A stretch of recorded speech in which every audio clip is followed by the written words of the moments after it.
Buffalo Bills and Tampa Bay Buccaneers. And going into that game, we saw the spread, and it was 8.5 points for the freaking Buffalo Bills. Now, Josh Allen, you may say, well, he's undefeated on Thursday Night Football. Maybe that had something to do with it, but just 8.5 points to a Buffalo Bills team that can't run the football. Their offense is basically Josh Allen figures something out with Gabe Davis and Stephon Diggs. Dalton Kincaid showing up in this game, getting his first NFL touchdown. Shout out to him, but it was more of the same. It felt like the Bills took control early in this game, and then as soon as they went up, it was just clunker drive, clunker drive, clunker drive, and they really couldn't get anything going.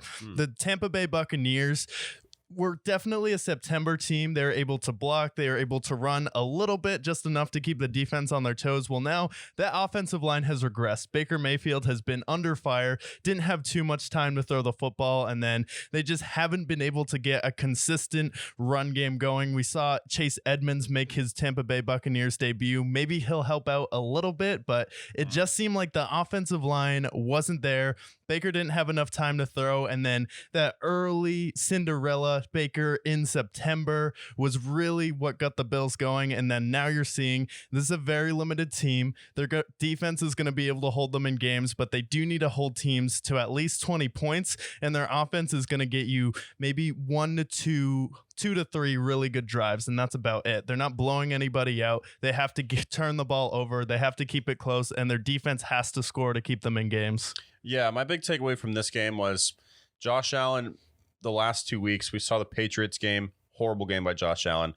The Giants game, could not explain how bad that game was for him. But I feel like this game started to step it up, kind of came back to form a little bit. But my concerns for them are still apparent. They still can't run the football. They did go out and sign Leonard Fournette today, so that'll do something, I guess. Leonard Fournette, who didn't look particularly elite last year with the Bucs, seemed like he was starting to have some father time there. But my concerns with them is still apparent. You have Stephon Diggs, and then you have Gabe Davis, who's like a decent receiver. But then after that, who do you trust? Because like Dalton Kincaid, I think he had a good game overall, but like their offensive pieces outside of Stephon Diggs is a big question mark. And I feel like this game was another reason for that. And then especially their run game. You went up, you had a big lead, and then you just kind of stalled for the most part. Couldn't really run the football, couldn't drain the clock. And that's why the Bucs started to come back in it. They did cover as we predicted.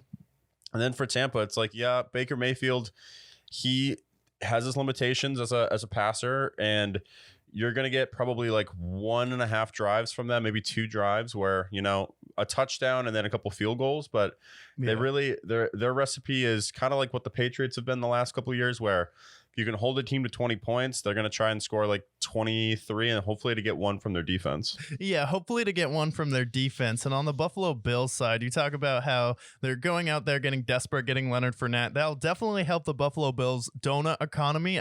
He'll definitely be enjoying the many pastries of Buffalo. He'll be out at the nice fine restaurant. So he has plenty of money to drop on pastries with him coming out of shape to Tampa Bay last time we saw him. And then you have Gabe Davis. He's finally back from vacation. He actually decided to show up to the game this week. But really the offense, it comes down to there's just nothing inventive about it. There's nothing creative about it. And they don't make any second half adjustments. And then we were talking about where the hell did Sean McDermott come from? This guy doesn't make any adjustments. It seems like he repeatedly gets out coached and out schemed and doesn't make the necessary adjustments in the playoffs to get his team to the next level. This is a team where every single freaking year their defense is in the top 5, and every single freaking year they get torched by whether it is Joe Burrow, Patrick Mahomes in the playoffs. You can't stop him with 13 seconds left. Joe Burrow goes into your house, absolutely lights you up in the playoffs last year. Then he's unable to compete with a Zach Taylor, a Lou Anarumo, who's making adjustments there. And then you don't have an offensive coordinator that's dynamic enough to work with Josh Allen